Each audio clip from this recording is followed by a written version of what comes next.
Hello strangers, miss me? You might notice. You got new wind deflectors for the Hilux. Yeah, sure did. Shh, but wait, I have to turn you this way. But wait, what if I told you something that would make you both mad and sad all at the same time, but kind of happy on another time? What if we got a new Jeep that's not the Hilux? Because here's the thing, with the price of fuel and the price of running the Hilux, it's up here. And if I want to do other bigger projects in the future, I had to pick something to get rid of, and the Hilux was really, it was a cost taker because it just drank fuel like I don't know what. Anyway, so we've got a different vehicle. This is where I've been just doing this, sorting this. I sold the Hilux and bought a Nightmare, right? That I've had a couple of problems with already, and I don't have it on the road that long. I'm gonna show you, I'm gonna stop talking, I'm gonna show you. Are you ready? You ready? Yes, we're all ready. Okay, go. Look at that. Oh. Hold on, we'll give you the full walk around. Give you the full walk around. Look at that thing. Yes, these are light bars. Yes, and yes, this is a massive light bar. And yes, these are LED fog lights. And yes, this is another light bar. And yes, this is a 40-foot winch. I bought a Jeep that is ready for off-roading. Literally, everything I wanted to do to the Hilux, this Jeep has. It's got a skid plate underneath. It's got shackles for towing. I've already got this vehicle, so here's the thing, right? Let me tell you about this vehicle and the problems that we're going to face with this vehicle. Since I've had it, right, I have nearly flipped it once, got stuck once, and it's nearly went on fire twice. Here's why. So, there's pros and cons. Bear with me. I had to, when I got this Jeep, I had planned on schultzing the whole underneath of it. If you don't know what schultz is, it's a protective layer that you sand down everything and you put this layer on, and it protects it from the weather, from rain, from salt, you know, when they salt the roads and stuff. It was already done, but the arches give way faster than underneath because there's constantly stuff hitting off it and cracking the paint and stuff. So when I started cleaning it down with a wire brush, it was weak. Now, I didn't make a video on that because I wasn't interested in dragging you into that. We have another thing that we're going to get dragged into. You're going to get dragged into something, but just not this. Anyway, so the arches got done. Do you want to see them?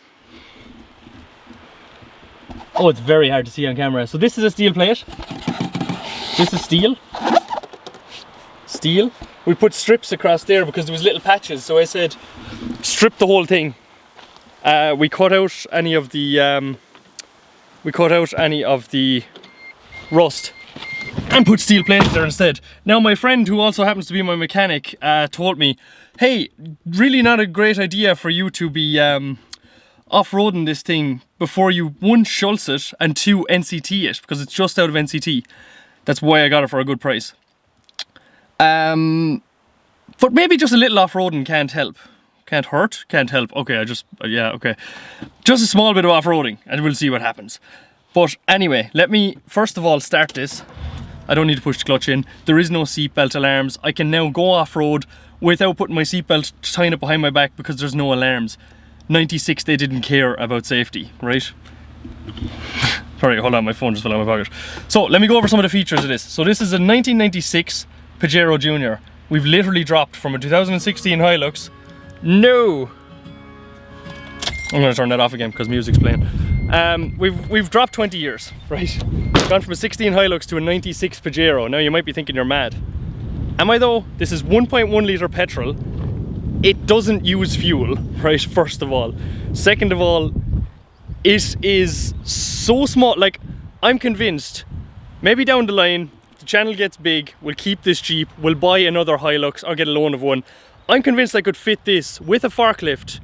If I could lift it and put it in the back of the Hilux that I used to own. That's how small it is. It's tiny, but look at this side profile. Look at it. Adorable. And it's got the Sahara wind deflectors, so they come down more to stop sand going in because of all the sand I'm going to experience in Ireland that has sand everywhere. Anyway, hold on. I'm going to stop on my rant. I'm up to 90 now. I'm going to show you the lights because that's probably the most impressive thing. Alright, I got to show you the lights, and then I just realised I forgot to tell you how this Jeep tried to burn itself out twice. Hold on. Are you ready? Because this is insane. Okay, they don't look insane on camera at all. What? I'm literally standing in front of the Jeep squinting because they're so bright. Damn, hold on, I'll take off the ND filter. You wait right there. You wait right there right now. Hold on, are you ready now? Oh, now you can see it. My face is bright and everything. What do you think of that? And yes, I know it doesn't pass the NCT. I have covers for it. They're only allowed to be used off-road, and that's the only time I will be using them. I know already. Do you want to see the inside? Hold on, let me show you the inside. Right, so we got a Bluetooth stereo, whatever. We've got this. Yep. Bunch of camera gear. The back of it is tiny. Do you know what's freaky is I can just touch the passenger side. Like, right, I'm sitting straight up in my seat and I'm just putting my hand across. Okay, I'm touching the passenger side. The Hilux, I had to go, eh! This is not the Hilux, alright? If you came for Hilux content, I'm really sorry to disappoint you, but that's gone. It was a cost, I did up a budget and I was like, Jesus, this Jeep is expensive. Why am I spending all this money on this thing? It's restricting me from doing other things. I have a huge project planned for next year, way down the line, but it's massive and it's a huge cost. It's going to be happening. I'm going to make videos on it as well, but it's something I want to do for myself. But yeah. Anyway, basically this is the new Jeep, and the really handy thing about it is I'm going to show you. This Jeep is so. Oh yeah, wait. I have one more thing to say before I tell you about how it tried to burn itself out. This is more capable than the Hilux off-road. Change my mind. You can't. It weighs 980 kgs. The Hilux weighed, that's not even a ton. The Hilux weighed 3.2 or 3.5. One of those, so about 3.5 when I was in it and all the gear was in it and everything. About 3.5 ton. So this thing weighs just over a ton with all that stuff in it. Alright, so here's what happened. Whoever wired all this stuff up, right? They wired all this to a switch and everything. It's very well done. They ran a wire from the battery. There's a secondary battery in it to control the winch, all the light bars and everything like that. Hold on. Sorry, I just had to put your ND filter back on, your little glasses. Yeah, so they ran cables all throughout the Jeep and you can't see them, none of them are visible. They did a really good job on it. However, here's what happened. I was getting my arches welded, right? And you pull back all the carpet and everything, and that's grand. And on this side, driver's side, there was a bit extra welding required. Now, it's very light metal, so welding that is a nightmare. And the fabricator who was doing it was like, oh, this is annoying. And I was like, yep, it is. I apologize, but it is what it is.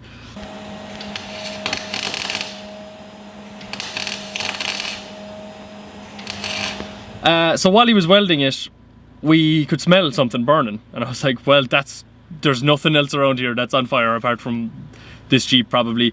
So while it was up on the lift, I climbed up onto the lift and the back seat was like singeing. So it was like, it was starting to melt. Now it wasn't a fire, but it was just melting because it was just a bit too close. We pulled it back a little bit, but it obviously wasn't enough because of the amount of he was welding.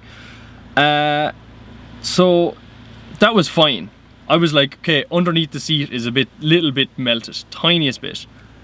That was okay. Cutscene to the next day. Whoever wired this, they hid the wires so well that we couldn't find the ones going to the back, which are wired to a separate switch down here. There's two back ones that point out the way, you've seen them. They hid them so well that they were tucked up underneath the arch liner, right? Under the plastic. So when the welder was welding, we didn't see any wires there because we would have caught them and pulled them out of the way. It melted the wires, right? It melted the wires, going back to the back. And the next day, I don't know why this happened while we were just happened to be standing beside the Jeep, we could smell burning plastic. And I was like, what is that? And we were looking around and everything. And then one of the lads opened the door of the Jeep, not even checking the Jeep, and next thing smoke just puffed out of it. We were like, what? So the wires running underneath started melting because what happened was when he was welding, it obviously melted two of the wires and then they started making contact. They heated up the whole thing. There was no fuse. If there was a fuse, it would have just went, oop, oop, I'm done. There was no fuse. So while the Jeep was getting power, no, it got power, but there was no fuse to regulate it, so it just melted. So we had to rip the Jeep apart while this was melting. There was smoke everywhere. I have an air freshener up here to try and get the smell of smoke out of the Jeep. Yeah, so we just literally caught panels and just ripped them off, didn't care, had to stop this thing singeing. waiting for it to burst into flames. It put another burn on the back seat. So the back seat has 2 burns now, 2 scars from what happened. But anyway, my rear lights are not working for now. I'm going to rewire them and put an actual fuse in, but that's another day's work and I won't be making a video out of it. Because this Jeep, right, I'm going to just tell you. I was going to keep it, but I'm going to just tell you. This Jeep came with a brother. I have a replica, the same colour, not nearly as spec'd, so it doesn't have the off-road tyres, the winch, the LEDs, the wind visors, all that. It's a standard version of this Jeep. It's a standard Pajero Junior, and it needs work. And I decided that to fund my project that's coming down the line, I'm going to do up this other project, Jeep, Pajero number 2. I'm going to do up that, get it through test, do it up cool, nice, do a few different bits to it. I'm not going to tell you some of the bits I've planned, but make a mini series out of it of just doing up this Jeep. It's going to be cool. And it's going to be like filler, so if I can't get another video out, you can just pop on and make that one. Literally, it's going to be, yeah, I'm very excited about it. So that's the plan, is to make a project series of doing up that other Jeep, because I didn't want to do it into this one, because I seen the other one and I was like, right, that needs a lot of work. This one doesn't need a major amount. Now, it was funny, some of the things that happened to it. It would have been funny for a video, but whatever, it doesn't matter. So that's going to be this video. I'm going to put a very small bit of off-roading just at the end of this for a little taster. But this is the new Jeep. It is absolute beauty. 171,000 kilometers. Timing belt was done at 150,000 kilometers. I got it for a very good bargain. And let me just tell you that if you haven't seen one of these off-roading before, you're not going to be able to warp your mind around what this thing is capable of. I don't know how to explain it. I can only show you, because I've brought this up twice off-roading, right? Because I want to get used to it. I don't want to go to the channel and you've seen other off-roading videos and I'm like, right, I'm just learning. No, now I'm kind of used to the height. I'm used to what she can do a little bit. I've nearly flipped it once. I've got it stuck once to where we had to use the winch to turn the thing the whole way around because it was so buried. It was like buried muck and it was 10 o'clock at night. All the LEDs were turned on, so it was lit up like an airport. It was an excellent video. I'm just going to pop a small bit of off-roading. There's one track that I couldn't do in the Hilux before, but I now can do in this because it's not nearly as wide and it's not worth nearly as much.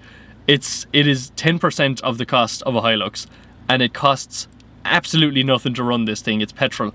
It cost me 43 euros to fill the tank. Now that was before the prices went up. Now it's going to cost me 48 to fill the tank. So subscribe so we can get that rad revenue flowing. Anyway, here's a small bit of off-roading because you were so patient. I'm just going to throw it in at the end. I'm throwing a bit of music over it. I hope you enjoy it. And there is another off-road. Literally, I'm on the hop. Tomorrow I'm out. It's a full day of off-roading. We're going to get after it. It's going to be absolutely fun. But here's your off-roading. I really hope you enjoy. Also, to the person who commented yesterday about how I should buy a Pajero, that is the weirdest shit ever, because I don't know who you are in person. I thought that you knew me, but you were just commenting on a video where there was a Pajero in it, and you mentioned, hey, you should buy a Pajero, and I already had bought 2. Weird, very weird. Anyway, here's your off-roading. I shall see you in the next video, which is going to be very soon. Goodbye. Grazie.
That may have not looked crazy on camera, but that's the second time I've almost flipped this Jeep. I went to turn around this hole and the front slid and tipped in and the back kicked up.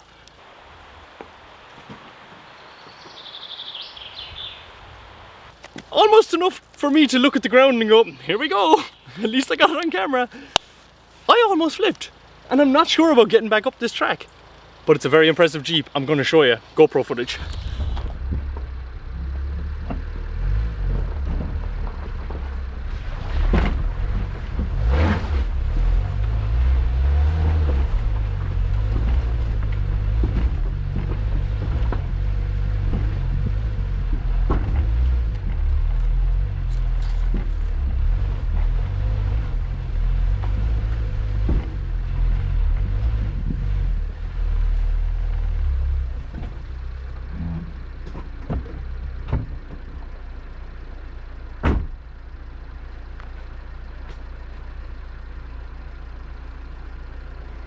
I thought that was oil.